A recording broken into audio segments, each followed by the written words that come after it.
BFM Business, Intégral Bourse, jusqu'à 18h, le club de la bourse.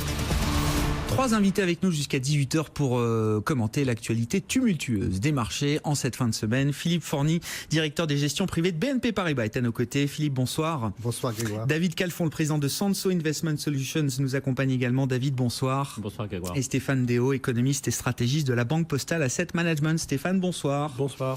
Les guerres commerciales, c'est bien et c'est facile à gagner. Ça fait partie des tweets de Donald Trump ce matin, dès l'aube, à son réveil. Il a balancé une série de tweets très virulents, sur le thème du protectionnisme.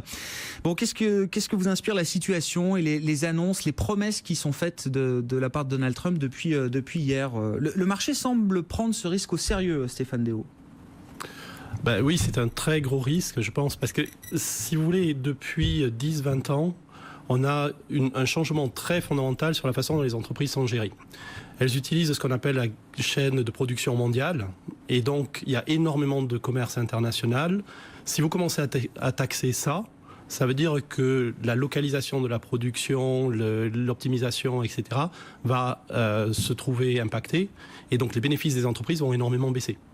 Donc si on va dans une logique de protectionnisme comme ça peut être complètement dévastateur pour les bourses. Donc c'est pour ça que je pense qu'il y a une réaction qui est aussi forte. Si vous regardez ce qui s'est passé hier, vous avez les aciéries, etc., qui montent aux États-Unis, mais vous avez toutes les entreprises qui utilisent de l'acier, évidemment, ou de l'aluminium, qui ont été énormément pénalisées. Et c'est juste l'exemple de ce qui pourrait se passer si on réduit le commerce international, si on augmente les barrières douanières.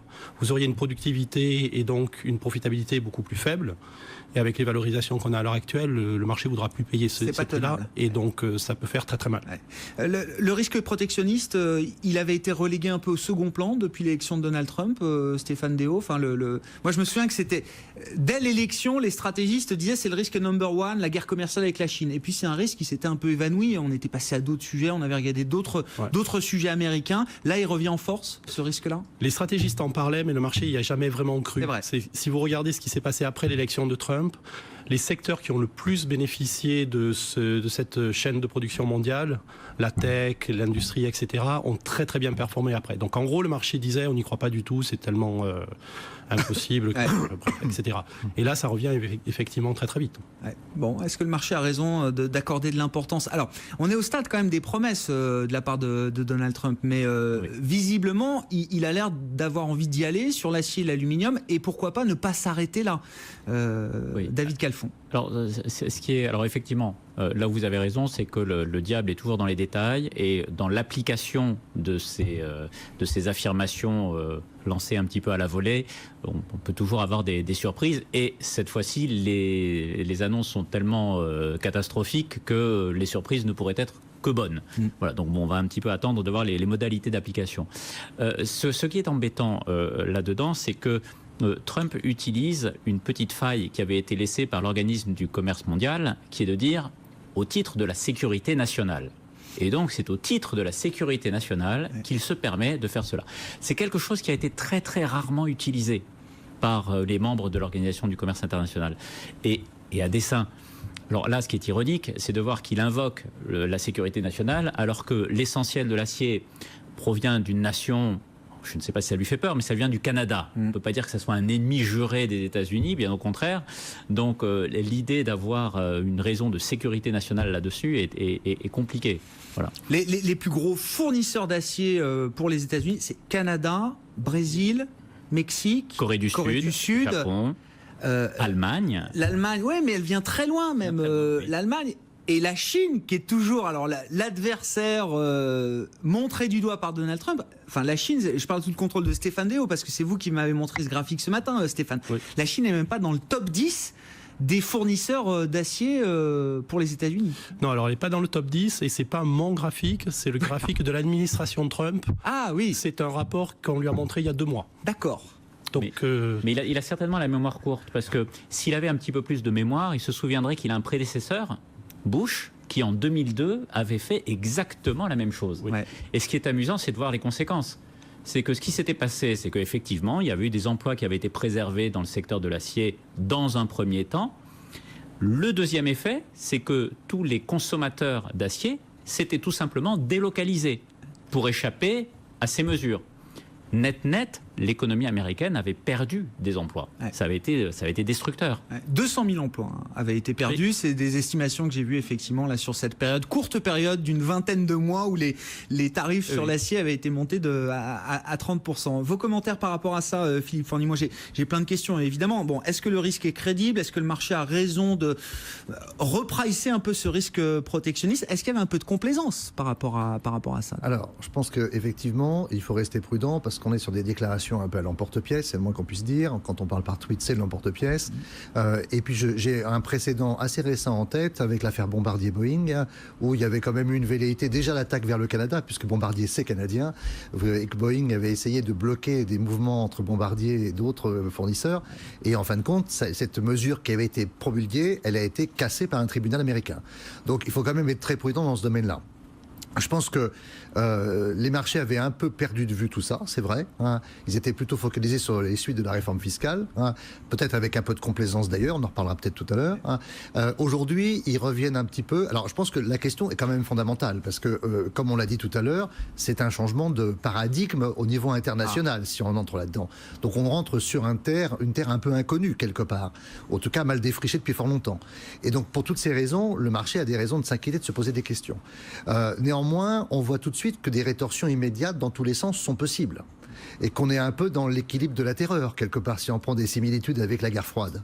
Les réactions de la communauté, je parle politique, hein, ont été très fortes, très immédiates et assez unanimes. Hein. Je pense qu'elles sont unanimes. Alors, il y en a un qui parle moins pour l'instant, c'est la Chine, pour des raisons qu'on a évoquées, c'est qu'ils s'en sentent moins concernés immédiatement par le sujet.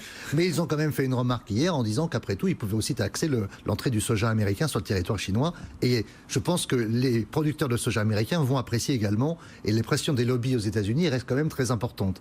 Donc pour toutes ces raisons, je pense qu'il faut garder son calme. Néanmoins, évidemment, le problème, il est quand même sérieux. Donc on commence à mesurer qui seraient les perdants, qui seraient les gagnants. On voit bien qu'aux États-Unis, il y a des gagnants, mais on voit aussi que dans les autres pays, il y a beaucoup de perdants. Donc moi, je pense, et on reste un peu dans cette position, c'est qu'à ce stade, les choses devraient un peu s'équilibrer, c'est assez. On voit que son ministre du Commerce avait l'air un peu surpris par les déclarations du président. Donc, une nouvelle fois, on voit que l'administration Trump fonctionne remarquablement bien. Hein. Et donc, pour toutes ces raisons, je pense que le marché a bien sûr une première réaction épidermique, mais dans un deuxième temps, je pense qu'on va réfléchir un peu plus, puis on risque d'avoir des commentaires un peu plus apaisants dans les prochains jours. En tout cas, c'est ma lecture. Interrogé il y a quelques minutes, j'imagine, à peine sur CNBC aux États-Unis, un secrétaire américain au commerce, Wilbur Ross, donc il est interrogé sur le fait est-ce que le président va promulguer des droits de douane sur l'acier, sur l'aluminium pour tous les pays qui fournissent ces produits aux États-Unis. C'est ce que le président semble avoir annoncé hier. Voilà la réponse du secrétaire au commerce américain. Dans quelle mesure ce risque est crédible? Enfin, si on tire un peu le fil du scénario, où est-ce que ça peut nous amener? Est-ce que ça peut nous amener très loin, Stéphane Déo? Ou est-ce qu'au contraire, dans le monde d'ailleurs que vous avez décrit tout à l'heure, la globalisation fait que très vite, on se retrouve confronté à des problématiques et même des calculs politiques qui au premier abord peuvent paraître un peu simplistes, mais qui se retrouvent très très compliqués quand on met le doigt dans cet enchaînement protectionniste? Je sais pas. C'est pour ça, je pense que les marchés sont stressés. Le scénario catastrophe où il y a vraiment une guerre entre plusieurs pays, etc., j'y crois pas tellement. Mais ce serait tellement dévastateur qu'on est obligé de le pricer sur les marchés, même avec une probabilité faible. Vous savez, c'est ces événements qui sont très peu probables et qui sont tellement négatifs qu'il faut quand même les prendre en compte. Et c'est là, je pense, où le marché est stressé à l'heure actuelle. Après, raisonnablement, ce genre de choses est tellement au détriment de tout le monde autour de la table que je pense qu'à un moment donné, effectivement, c'est ce que vous disiez, on va se calmer et puis on va s'apercevoir que il y aura plein de petits détails qui feront que finalement, c'est pas tellement important. Je pense qu'il ne faut pas perdre de vue également la dimension politique américaine. Hein. C'est que le président est quand même dans une année électorale. Hein. Il va y avoir un renouvellement très important du Congrès. Hein. Et il a la majorité aujourd'hui, mais il pourrait la perdre. Donc il a d'abord intérêt à précipiter les actions qu'il souhaitait mettre en œuvre dans son programme. La réforme fiscale, ça avait déjà été très compliqué. L'Obamacare, c'est toujours pas réglé. Hein. Et donc, évidemment, ce sont des annonces qui qui vont dans le sens de America First, c'est-à-dire on essaie de préserver les intérêts au nom de la sécurité nationale, parce que c'est évidemment quelque chose qui est très fort aux États-Unis, les intérêts américains. En tout cas, c'est l'image et le message qu'on veut véhiculer. Après, est-ce que le message va être crédible très longtemps?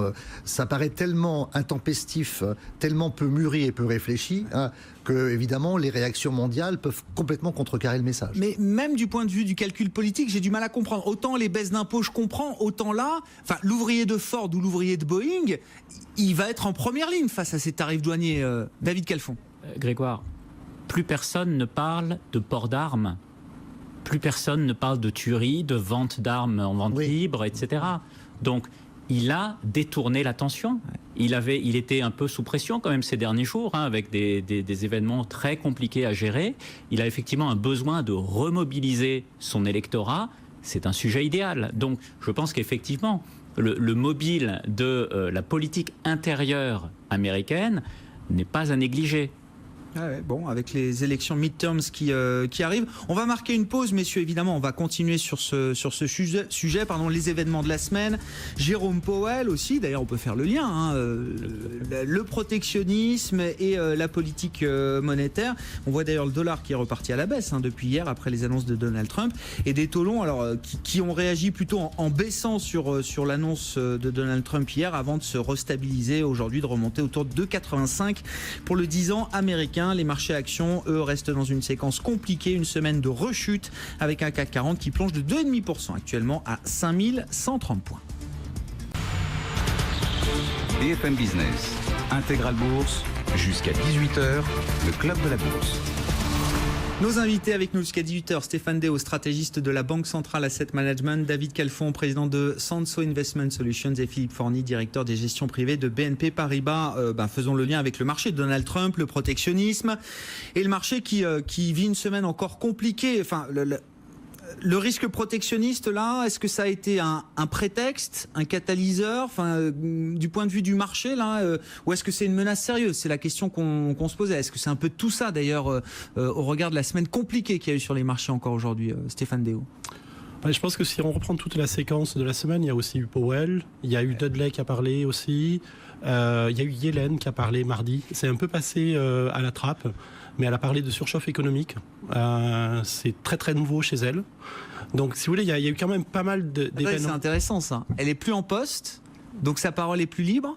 Donc ce qu'elle dit aujourd'hui compte un peu plus ou compte de manière différente que ce qu'elle disait quand elle était à la tête de la Fed? Non, je sais pas. Je pense que ce qui s'est passé aussi, c'est qu'on a eu une relance fiscale Trump qui quand même change beaucoup la situation. Et si vous regardez ce qui s'est passé, en fait, les probabilités de hausse de taux ont beaucoup progressé en février. C'est-à-dire qu'on commence à se dire, mais attendez, il y a de l'inflation, il y a de la croissance, etc. Il faut que la Fed commence à bouger. Et je pense que le marché a pris une vue plus optimiste sur la croissance, sur l'inflation. Et la Banque centrale réagit. Et c'est le discours de Powell, mais c'est aussi ce que nous a dit Yellen mardi. Elle a dit il y a un risque de surchauffe et il faut que la Fed s'en occupe. Donc si vous voulez, il y a quand même tout un tas de nouvelles comme ça qui sont arrivées en même temps. Une accumulation un peu là, vous dites? En quelques jours. Et je pense que c'est de là que vient la faiblesse du marché. Ouais. Bon, d'ailleurs, un mot, le protectionnisme et inflation, ça marche comment ensemble? Parce que, encore une fois, si je reviens à la manière dont le marché a réagi hier sur les annonces de Trump, le dollar, qui avait quelques jours de rebond déjà, qui est en train de former un petit rebond sur quelques jours, repart directement à la baisse. Et les taux longs baissent aussi directement aux États-Unis. C'est pas très, ça fait pas une réaction tellement sur une crainte d'inflation. On n'a pas le sentiment là. Non, c'est une crainte enfin pas de récession, mais de ralentissement économique. C'est très ça. Clairement. C'est-à-dire que ce que vous allez faire, c'est les produits importés vont être plus chers. Donc vous avez moins de conso parce que ça coûte plus cher d'acheter. Et puis à l'intérieur, vous allez avoir des entreprises qui vont perdre en compétitivité. Parce que quand Boeing exporte, par exemple, un avion, ils importent d'abord des aciers. C'est des aciers très compétitifs. C'est de la haute technologie, l'acier, sur certains produits. Donc, on peut mettre les barrières douanières qu'on veut. Ils importeront toujours ces aciers parce qu'ils ne sont pas produits aux États-Unis. Mais ça veut dire que leur coût augmente, ça veut dire que leur productivité baisse, ça veut dire etc., etc. Donc je pense que c'est ça que dit le marché, c'est ça que dit la courbe. C'est le protectionnisme, c'est aussi moins de croissance. Ouais. C'est un problème d'horizon, je pense. C'est un problème d'horizon. L'inflation peut être le premier temps de la méthode. Et effectivement, le ralentissement économique consécutif à tous ces mouvements est le deuxième temps de la méthode.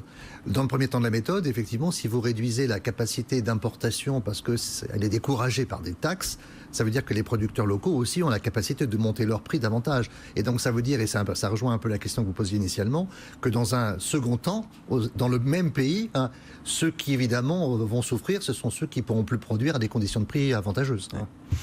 Bon, David Calfon et puis Jérôme Powell aussi. N'oublions pas Jérôme Powell. Sur l'inflation, juste un mot, mais les importations d'acier et d'aluminium, c'est à peu près 2 et quelques pourcents de la facture totale des importations. Donc l'impact immédiat sur l'inflation va être quand même assez faible. Alors c'est vrai que si ça se généralise, si d'un protectionnisme acier-aluminium on passe à d'autres produits, oui, là on va avoir un sujet inflation. Mais bon, ce que j'ai retenu, c'est que Powell essaie quand même de s'inscrire dans la lignée de Janet Yellen, puisqu'il a fait un premier discours où le marché n'avait retenu que on va essayer d'éviter le risque de surchauffe. Oui. Il a vu la réaction des marchés. Deuxième intervention, il dit il n'y a pas de preuve que l'économie soit en surchauffe. Donc bon, on a quand même, c'est quand même rassurant. C'est quand même rassurant parce que ça veut dire qu'on a des banquiers centraux qui cherchent toujours à éviter le trop plein de volatilité, qui essayent de ne pas casser ce qu'ils ont mis des années à construire. Et ça, c'est quand même la clé du sujet. Mais du coup, ce que cette mise au point a permis de faire, c'est que dans ce mouvement de correction de marché, on a retrouvé un comportement des classes d'actifs qui est beaucoup plus rassurant que dans la vague de baisse de marché qu'on avait eue début février. Début février, toutes les classes d'actifs étaient parties ensemble à la baisse. Vous aviez les taux qui montaient, donc faisant chuter la valeur des obligations. En même temps, les marchés actions baissaient également fortement. Donc on avait l'impression qu'il n'y avait pas de refuge, il n'y avait pas d'endroit où aller se cacher. Là, grâce à cette... j'ai l'impression qu'on a retrouvé un actif refuge. Certes, les marchés actions baissent parce qu'effectivement, il y a des craintes, on ne sait pas où ça va aller. Mais les taux ont amorti un petit peu la baisse du marché action, vous dites. Exactement. Donc là, on est dans un environnement de marché, je dirais, un peu plus traditionnel et un peu moins pénible que ce que l'on avait eu début février. Enfin, il n'en reste pas moins vrai, pardon. Il n'en reste pas moins vrai que la question de la surchauffe, moi je pense, reste posée. Parce que cette réforme fiscale, elle arrive quand même dans une activité qui est extrêmement vigoureuse aux États-Unis et qui le reste, dans un cycle qui est très très long, maintenant 9 ans de vie. Et donc, bien évidemment, les conséquences de tout ça, ça peut être la surchauffe. Et donc, je pense que M. Powell arrive aux affaires à un moment qui va être un petit peu délicat. Parce qu'il doit évidemment se mettre dans la trace de Mme Yellen, amorcer le mouvement quand même, perpétuer le mouvement de remontée des taux court terme, d'où effectivement ces déclarations devant le Congrès. On voit quand même qu'il a été convaincu que la surchauffe n'était pas très long à un moment, puis après il rectifie un peu le tir. Donc le marché a compris qu'en termes de hausse des taux, il y en aurait forcément une de plus sur 2018 que ce qui avait été provisionné. Donc je pense que tout ça, ça donne quand même de l'inquiétude supplémentaire à un marché, même si la direction a été connue par tous. La probabilité d'accélération, parce qu'on aurait sous-estimé quelque part cette potentielle surchauffe, elle est quand même bien présente dans la tête des opérateurs. Bien sûr, bien sûr. Bon, Powell, sur le fond, sur la forme, Stéphane Déo, qu'est-ce que vous en retenez ? Oui, non, juste pour abonder sur ce que vous venez de dire, si vous regardez la réaction de la courbe, c'est-à-dire des taux longs aux surprises d'inflation, elle est anormalement élevée à l'heure actuelle. Donc ça dit que votre inquiétude sur la surchauffe, etc., elle est complètement partagée par le marché. Le marché est très très stressé. Dès qu'on a un chiffre d'inflation un petit peu élevé, la courbe a tendance à surréagir par rapport à sa réaction historique. Donc ça dit qu'il y a vraiment un stress à traiter pour la Banque centrale et qu'il y a vraiment un problème là. Bon, et sur la forme, Powell, comment vous l'avez trouvé aussi ? Enfin, je sais pas, c'est un nouveau patron de la Fed, il communique pas de la même manière que Janet Yellen, il n'est pas économiste. Je sais pas, on a parlé d'un style plus direct, plus franc. C'est bien, c'est un atout, c'est... Non ? Oui. Oui. Déo, oui. Moi, je pense que c'est un atout. Il faut faire attention parce que chaque fois qu'on change de chair à la Fed, on se trompe toujours un petit peu pendant quelques mois. C'est-à-dire qu'on comprend mal ce qu'il dit, etc. Et je pense qu'il y a un peu aussi de ça cette semaine, c'est qu'on ajuste le tir sur une cible mouvante. C'est pas une critique de Powell, on verra s'il est bon ou s'il est pas bon plus tard, mais c'était pareil avec les yens, c'était pareil avec Bernanke. Il y a toujours quelques semaines, quelques mois où de facto, Je pense que lui, il faut qu'on s'adapte. Nous. lui aussi a Ça, besoin de se lui- calibrer eh ben, par rapport évidemment. à la perception qu'il ressent du marché, parce que certes, il était à la Réserve fédérale, mais pas depuis si longtemps que ça. Hein. Donc il y a quand même une habitude à prendre, et la communication est quelque chose d'extrêmement délicat quand on est un banquier central, et la moindre dérive de communication mal maîtrisée, ça peut être une catastrophe. Donc je pense qu'il a aussi conscience de tout ça, et donc la pression est certainement très forte. Donc il faut lui faire crédit pour l'instant. Bon, exercice réussi pour Powell, vous dites aussi, David Calfon, là, cette semaine, les 2 auditions, oui. C'est un peu tôt pour juger, mais en tous les cas, oui, je pense qu'il a quand même bien cerné les enjeux, effectivement, de chaque mot et le poids de chaque mot que chaque mot peut avoir dans un communiqué, oui. Bon, autre discours, alors je ne sais pas si vous avez... on n'a peut-être pas tous eu le temps de suivre le discours de Theresa May qui s'exprimait tout à l'heure. On va rester un peu dans les événements de la semaine, mais c'était un discours majeur quand même sur le futur des relations entre l'Union européenne et le Royaume-Uni. D'ailleurs, le discours a été salué par Michel Barnier. Alors, j'ai plus les mots exacts du négociateur en chef côté Union européenne, mais je crois qu'il salue la clarté du discours de Theresa May. Voilà, exactement. Le négociateur de l'UE salue la clarté du discours de Theresa May. Bon, elle veut le partenariat le plus vaste possible. Sur l'Irlande du Nord, je crois qu'il n'y a toujours pas de solution évidente et concrète pour traiter le cas de l'Irlande du Nord. J'ai cru comprendre aussi qu'elle ne demandait pas forcément le maintien du passeport financier pour les établissements financiers de la City, et qu'elle estime que de toute façon, aucune des deux parties n'aura au final exactement ce qu'elle voudrait obtenir. Où est-ce qu'on en est du Brexit Alors, je pense que personne n'obtiendra exactement ce qu'il veut depuis le départ, ça c'est sûr, parce que c'est le principe même d'une négociation que de trouver les compromis. Hein. Ça, c'est la première chose. La deuxième chose, le Royaume-Uni a fixé lui-même un calendrier de sortie. Hein. Et donc le calendrier, il s'active dans 13 mois exactement, ce qui est excessivement court par rapport à l'immensité de la tâche.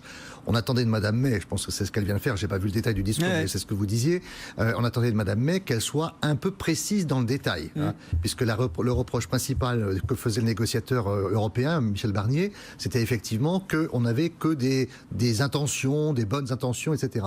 Donc là, elle semble rentrer dans le détail, mais la question clé, je pense, c'est la question irlandaise. Hein, et la question irlandaise, parce qu'elle est à la fois une question évidemment très politique, elle est très économique également, mais elle est surtout très dangereuse pour le Royaume-Uni, puisque ça, c'est de nature à raviver la grande querelle très dangereuse entre les deux communautés.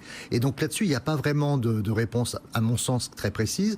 Et je pense que ça, c'est très embêtant parce que ça montre bien la difficulté qu'a le gouvernement de Madame May d'avoir une position construite et commune par rapport à cette proposition qui est absolument essentielle dans la discussion. On avance ou pas là sur le Brexit, David Calfon? C'est clair que ça va prendre du temps, mais ça... On aurait pu le dire dès le lendemain du vote. Hein, c'est dans un an, hein, normalement. Oui, mais on va certainement arriver à une période de transition. Je ne vois pas comment on peut faire autrement. Je veux bien qu'on débranche tout à la date prévue, etc. Mais les conséquences seraient telles... c'est compliqué hein, de débrancher des accords, d'en renégocier d'autres, etc. On se souvient quand même, hein, la séparation du Groenland, il y avait 3 sujets, ça a pris je ne sais pas combien d'années. Donc là, on n'est pas sur 3 sujets. Non. Hein, on est sur des milliers, des centaines et des milliers d'accords. Donc la période de transition, elle va être obligatoire.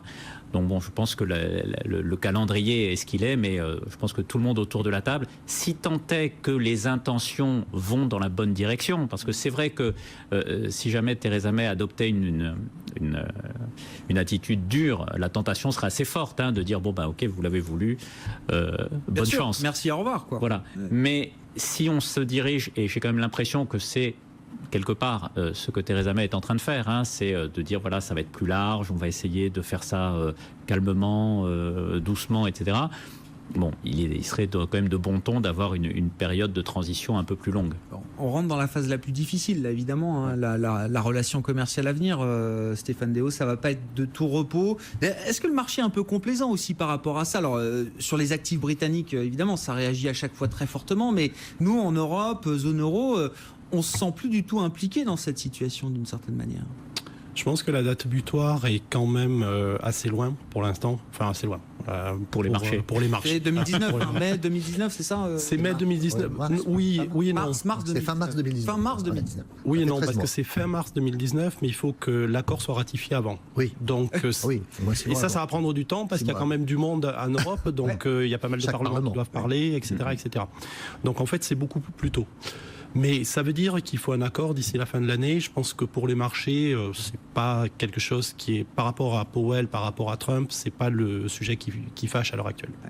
Bon, on voit d'ailleurs alors le sterling qui a très peu réagi, parfaitement stable là aujourd'hui, 1,37-38 pour un sterling cet après-midi. On a eu un peu plus de mouvement sur le dollar en tant que tel, qui est reparti à la baisse. L'euro-dollar remonté au-delà de 1,23 et les marchés qui vont terminer une semaine compliquée. On sera au plus bas du jour ou quasiment en clôture à Paris sur les autres marchés européens et c'est le CAC 40 qui accuse une des baisses les plus importantes avec le DAX, le MIB, tout le monde baisse de plus de 2%. Voilà, on va pas faire de grosses distinctions à ce niveau-là.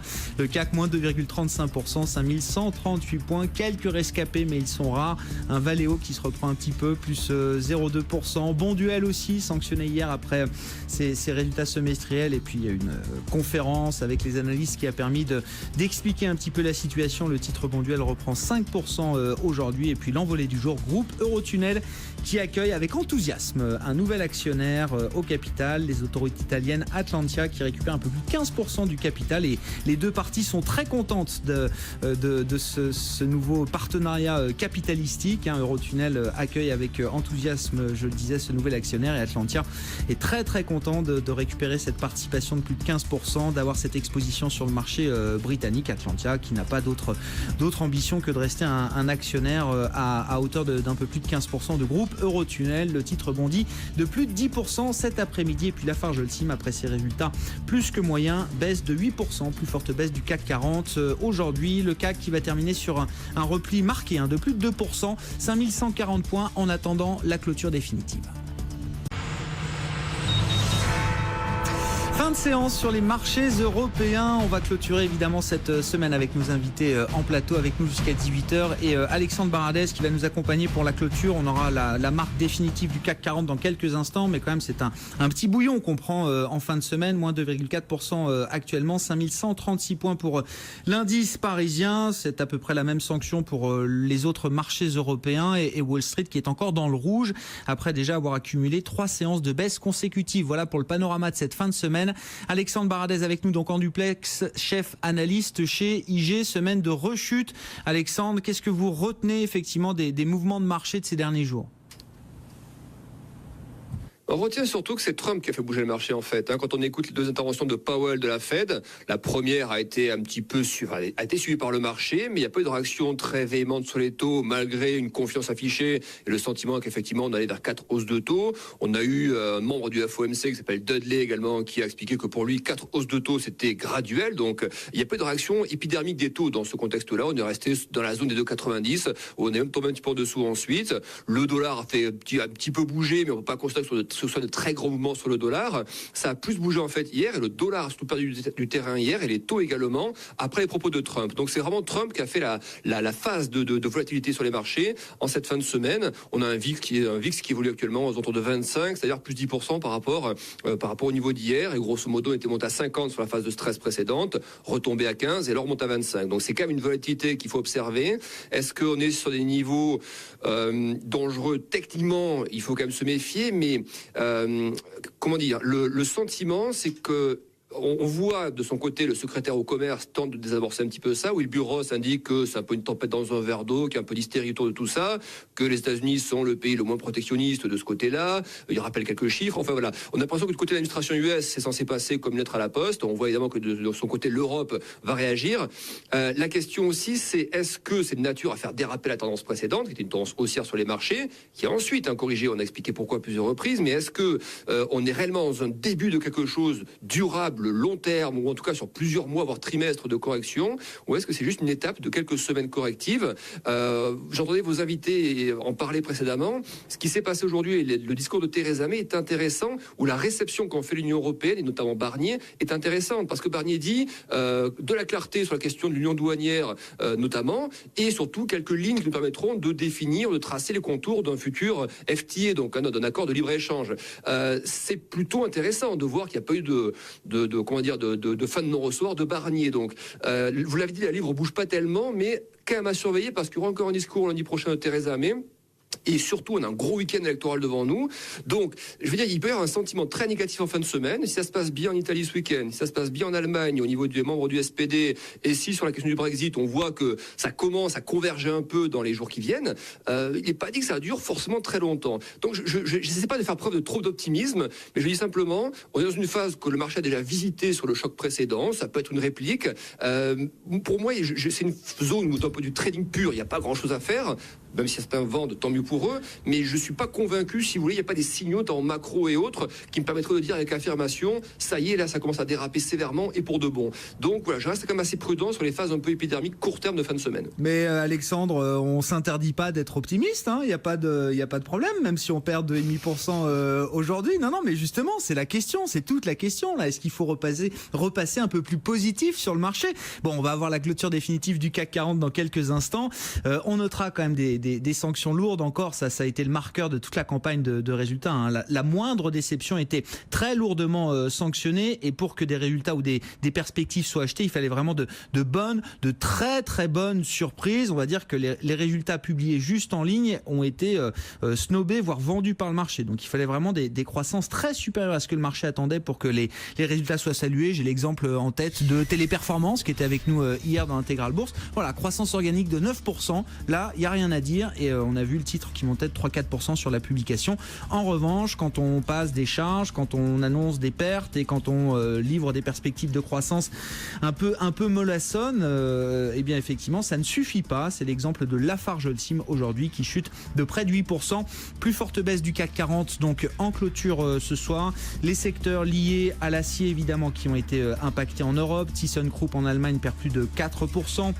ArcelorMittal à Paris recule de 3,7%. Alors dans ce secteur de l'acier, Vallourec fait un petit peu bande à part parce que le titre gagne 1,5%. Les explications qu'on peut avancer, c'est que Vallourec est fortement implanté aux États-Unis, produit des tubes d'acier premium en grande partie, et que ces tubes d'acier premium produits sur le territoire américain sont fortement challengés aujourd'hui par des produits en provenance de Chine. Donc bon, le marché lie l'affaire des barrières douanières comme étant plutôt une protection pour les produits de Vallourec face à la concurrence du reste du monde. Le titre Vallourec en tout cas réussit à s'en sortir avec une hausse de 1,5%. Et puis on notera alors les secteurs consommateurs d'acier qui ont été affectés également, hein, l'ensemble des secteurs industriels, aéronautiques, automobiles. On a vu Safran qui reculait de 4,5%, Airbus qui perdait plus de 3% cet après-midi. Et puis quelques rescapés. Alors on parlait de Vallourec, on peut signaler Bonduelle hein, qui perdait 8% hier après une publication de résultats semestriels fraîchement accueillis. Les difficultés de redressement de sa filiale Readypack Food aux États-Unis hein, qui suscitait quand même un peu l'inquiétude du marché. Le management a tenu la traditionnelle conférence avec la communauté des analystes financiers et visiblement tempéré un petit peu les inquiétudes du marché. Le titre Bonduelle reprend plus de 6% ce soir. Et puis l'envolée du jour, groupe Eurotunnel avec ce nouvel actionnaire, les autoroutes italiennes Atlantia, l'opérateur d'autoroutes italiennes Atlantia qui récupère un peu plus de 15% du capital au prix de 12,40 € par action. On est un petit peu en dessous des 12 € pour le titre Eurotunnel ce soir qui bondit de 11,5%. Et puis il faut noter encore la journée très très compliquée pour Technicolor hein, qui a dévissé de 50% en 2 semaines, qui perd encore plus de 20% aujourd'hui. Pourtant la nouvelle annoncée ce matin paraissait plutôt bonne sur le papier après des résultats catastrophiques annoncés ces derniers jours.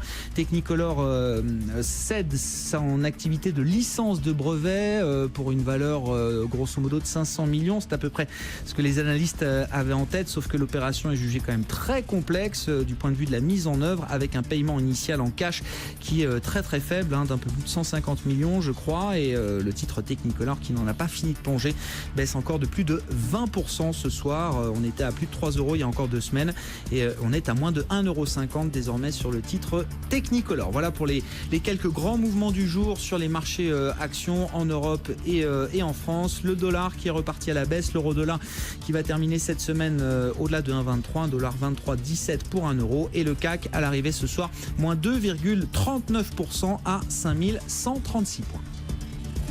BFM Business, Intégral Bourse, on refait refait la séance. Avec nos invités en plateau et les commentaires sur le marché, sur la semaine des marchés, Philippe Forny, directeur des gestions privées de BNP Paribas, David Calfon, président de Sanso Investment Solutions, Stéphane Déo, stratégiste de la Banque Postale Asset Management. Philippe, semaine de rechute, est-ce qu'il faut redevenir un peu plus optimiste à ces niveaux-là qu'on a atteints sur le marché ? Alors, s'il y en avait qui étaient convaincus qu'il y avait de la complaisance dans les marchés, quand on voit les résultats, même quand ils atteignent la cible, on voit que la complaisance n'est pas vraiment au rendez-vous. Donc ça, c'est plutôt une bonne nouvelle. Alors, il ne faut pas perdre la trame de fond. La trame de fond, c'est quand même la croissance économique mondiale. Là-dessus, il n'y a pas vraiment de changement. On a quand même le sentiment, peut-être en Europe, qu'on plafonne peut-être un peu plus. La dynamique est un peu moins présente. Néanmoins, on est quand même sur des niveaux qui sont très élevés. Les résultats des entreprises, globalement, sont plutôt très bons. Il y a quelques mauvaises surprises, comme vous les avez évoquées, mais c'est plutôt très bon. Donc ça, c'est ce qui fait le fond du marché. Après, il y a le bruit. Ce qu'on vit aujourd'hui, pour l'instant, c'est du bruit. Trump et le protectionnisme, c'est encore du bruit à ce stade. À ce stade, c'est du bruit. Après, évidemment, si c'était confirmé, ça serait beaucoup plus grave. Mais c'est pour ça que je dis aujourd'hui, il faut garder un peu son calme. Donc, nous, on ne va pas, sur ces déclarations tweetées, on ne va pas évidemment changer la stratégie de tous nos portefeuilles. Donc, on regarde ce qui se passe. En même temps, on analyse les chocs qui peuvent se produire quand on fait de telles déclarations du côté protectionniste. Et on voit après si on fait quelque chose. Pour l'instant, on n'a pas décidé de changer les axes des portefeuilles. Donc on était investi sur les marchés d'actions.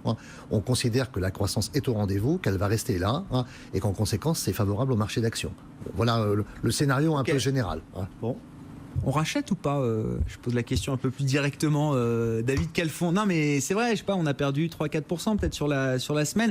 Deuxième phase de baisse. Il y a eu la phase début février. Je refais un peu la séquence rapidement. Rebond, très marqué aux États-Unis, un peu moins en Europe. Et puis là, semaine de rechute. Alors par la voie américaine et l'Europe évidemment qui est entraînée dans le sillage.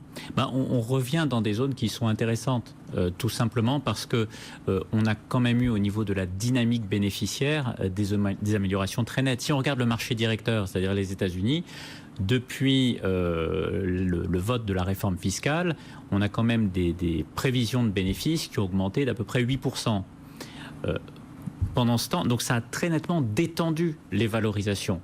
On avait eu un mois de janvier qui était assez tonitruant, donc on s'était dit ça y est, c'est déjà intégré dans les cours, donc il n'y a plus grand chose à faire, le marché est quand même déjà bien valorisé, etc. Là non, en fait tous les marchés aujourd'hui sont moins chers qu'ils ne l'étaient le 31 décembre. Alors que en 2 mois, 3 mois, les perspectives, le socle, comme le décrivait Philippe Forny, n'a pas changé. Non, parce qu'en fait, la dynamique bénéficiaire, c'est quelque chose qui vient avec beaucoup d'inertie. C'est-à-dire que on a eu l'occasion déjà d'en parler sur ce plateau, mais on a eu de très bonnes nouvelles sur l'économie au dernier trimestre de 2017. Ces bonnes nouvelles économiques, ça met un climat, c'est un vent arrière pour les bénéfices des entreprises début 2018. Oui, bien sûr. Donc, on a déjà vu un premier impact qui a été extrêmement direct, puisque alors là, il y a quand même peut-être un petit bémol à apporter, c'est qu'aux États-Unis, on a l'impression que les analystes ont intégré dans le consensus 100% des bénéfices de la réforme fiscale dans les profits des entreprises. Alors que on sait bien qu'il y a quand même pas mal d'entreprises qui disent on a augmenté les salaires, on va en profiter, on va réinvestir, etc. Donc c'est peut-être pas 100%, il y a peut-être un petit emballement de ce côté-là. Mais en tous les cas, les valorisations et donc j'insiste, les valorisations, c'est pas uniquement les cours de bourse, c'est les cours de bourse mis en rapport aux bénéfices des entreprises. Ce ratio, il s'est détendu sur l'ensemble des marchés depuis le 31 décembre.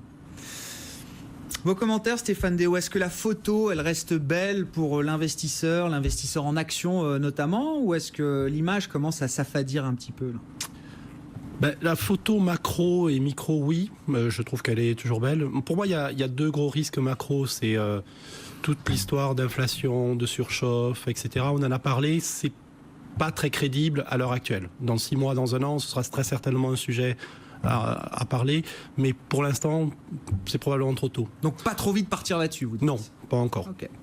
Le deuxième risque, c'est effectivement le protectionnisme. Ça peut complètement casser la dynamique de croissance, etc. Mais une fois de plus, c'est tellement affreux qu'on n'ose pas y croire. Alors, dans un certain sens. Donc ça, si on exclut ces 2 risques, au moins à court terme, effectivement, la mariée semble relativement belle. Il y a juste un bémol, c'est que quand on a eu la correction, début février, on a vu beaucoup de stratégies, beaucoup d'investisseurs qui sont sortis des actions parce que la volatilité a augmenté. Ouais. Et ça, c'est un effet mécanique. Si vous avez plus de risques sur le marché, vous avez beaucoup d'investisseurs, des fonds de pension, etc., qui doivent réduire la voilure mathématiquement, automatiquement. Et donc, comme ils réduisent la voilure, ils vendent des actions et donc ils forcent à la baisse. On a l'impression que ces gens-là ont nettoyé leur portefeuille en février, mais c'est pas sûr. Et avec de la volatilité qui reste élevée, on peut forcer ces gens-là à générer une autre vague de vente. Et donc, c'est pas du fondamental, c'est vraiment de la mécanique de marché, mais ça peut nous faire une correction plus marquée. C'est de la gestion du risque dans les portefeuilles, c'est ça Exactement. C'est sûr qu'avec la période d'absence de volatilité qui a été tellement longue, c'est évident que les investisseurs se sont habitués à mettre en portefeuille, finalement à embarquer en portefeuille beaucoup plus de risques qu'ils n'auraient dû. Donc là, je ne peux que rejoindre Stéphane Déo sur ce sujet. D'une certaine manière, bon, au-delà de... Nous, on fait des liens directs avec l'actualité, Trump, le protectionnisme, mais l'idée de fond, c'est quand même qu'il y avait encore un peu de risque à purger dans certains portefeuilles, c'est ça en début d'année, tout à fait. Ouais. En début d'année, il n'y avait aucun doute là-dessus. Là, maintenant, on peut encore s'interroger. Non, je pense qu'il ne faut pas oublier, encore une fois, ne perdons pas les perspectives de vue. On a quand même des marchés qui ont monté très fortement pendant très longtemps. 15 mois de hausse consécutive pour le grand indice mondial MSCI World, jusqu'en février. On a eu une première consolidation qui a duré très peu de temps, 2 jours, effectivement, au début du mois de février. On a un deuxième choc, un choc, on va dire, un peu exogène cette fois-ci, puisque c'est une déclaration qui méritera d'être analysée en détail pour voir les conséquences que ça peut avoir. Donc, c'est pas aberrant. Et effectivement, pour ceux qui veulent faire du stock picking, c'est quand même pain béni.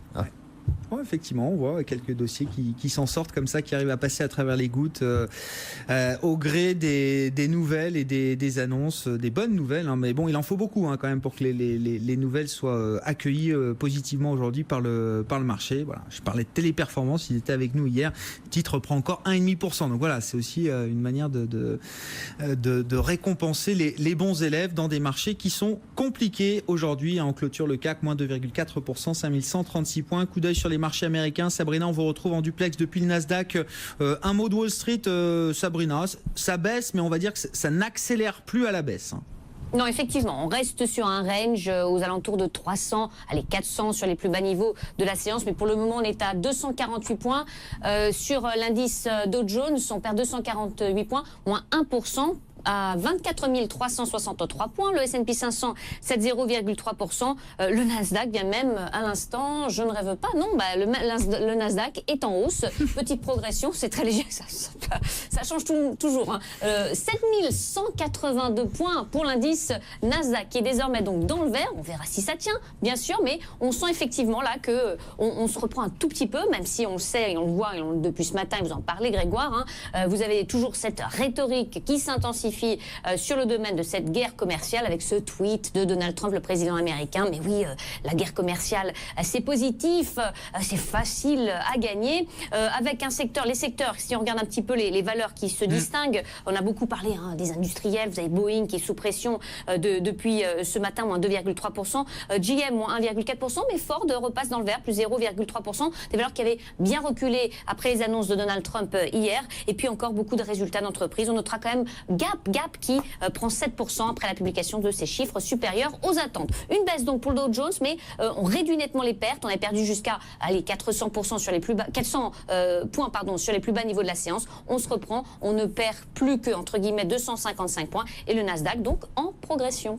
Merci beaucoup Sabrina, bonne fin de séance, bon week-end. On vous retrouve tous les jours 15h30, dès 15h30 sur BFM Business pour l'ouverture des marchés américains jusqu'à leur clôture.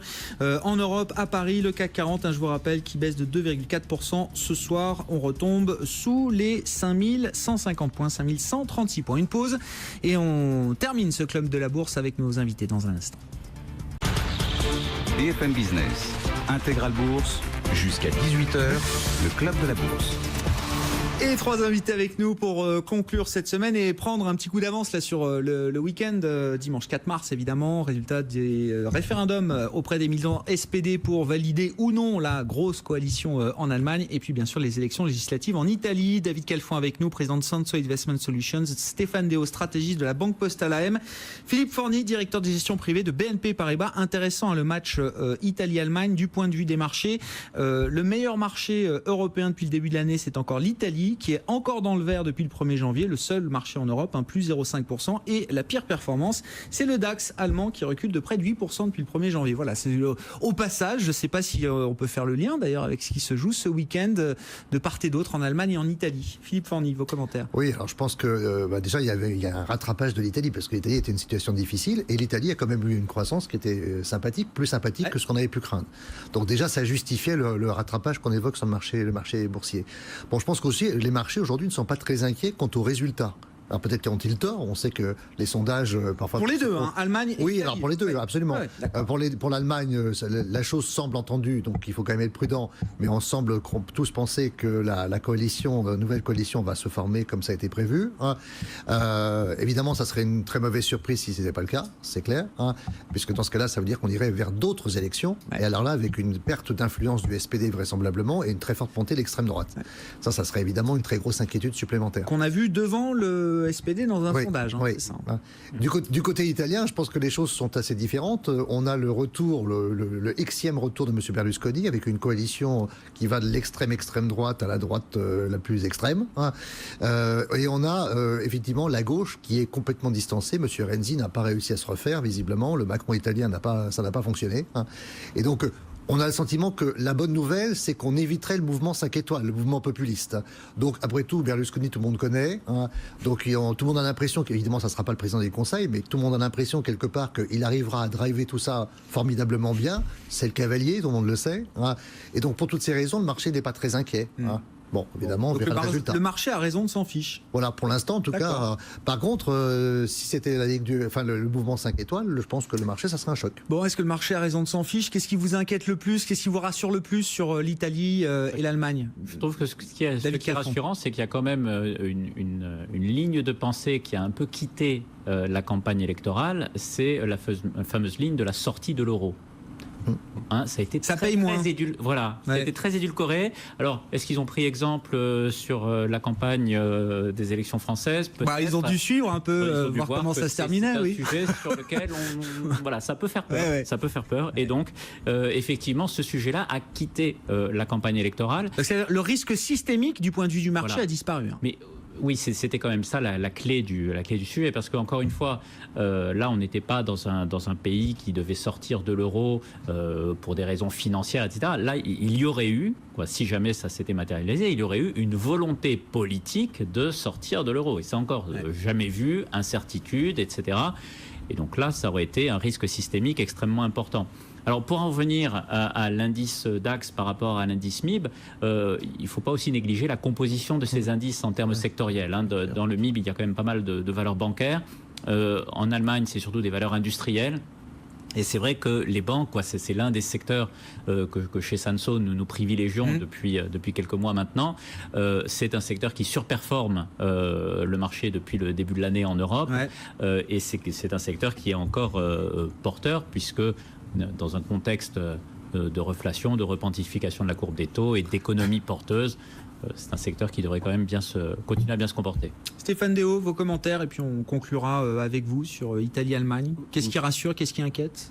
Sur l'Italie, ce qui rassure, c'est qu'il y a certains déséquilibres fondamentaux qui ont été résolus dans une large mesure. C'est-à-dire que les Italiens ont maintenant un surplus primaire qui est assez important. Ça veut dire que le déficit est suffisamment bas pour que la dette sur PIB baisse. Alors c'est vrai, tant qu'on a de la croissance, le jour où la croissance se casse la figure, c'est beaucoup plus compliqué. Mais au moins, on est sur des niveaux de dette sur PIB qui commencent à baisser. C'est la première fois depuis 10 ans. Il y a un autre point que personne ne regarde, c'est le déséquilibre extérieur.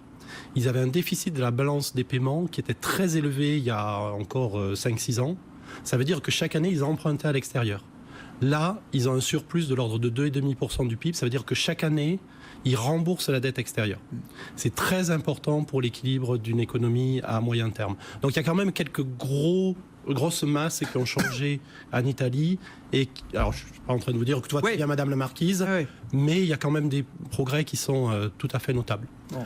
Après, sur l'attitude du marché, sur le premier point, sur la répartition sectorielle, c'est effectivement très important, mais si vous corrigez le biais sectoriel, vous avez toujours une surperformance de l'Italie. Ah, oui.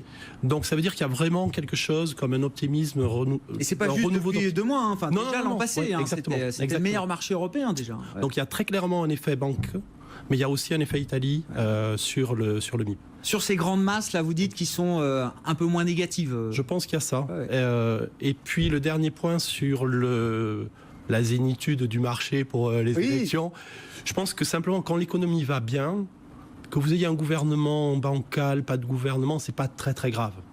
Si on a une récession, là par contre les élections deviendront très très importantes. Et c'est un peu pour ça que ça passe au second plan. Aujourd'hui, le cycle écrase tout sur son passage, quoi. C'est un peu ça, hein. Le rouleau compresseur cyclique, qui n'a pas empêché les marchés de purger encore un petit peu cette semaine, hein, moins 2,4% pour le CAC à l'arrivée ce soir, 5136 points. Merci beaucoup messieurs d'avoir participé à ce club de la bourse. Stéphane Déo, la Banque Postale Asset Management, David Calfon, Sanso Investment Solutions et Philippe Forny, BNP Paribas, qui étaient avec nous ce soir. Bientôt 18h. Très bon week-end, très bon début de soirée déjà sur BFM Business. Très bon week-end. On se retrouve lundi dès 15h30 pour la suite d'Intégral Bourse. BFM Business, Intégral Bourse, jusqu'à 18h, la bourse en temps réel.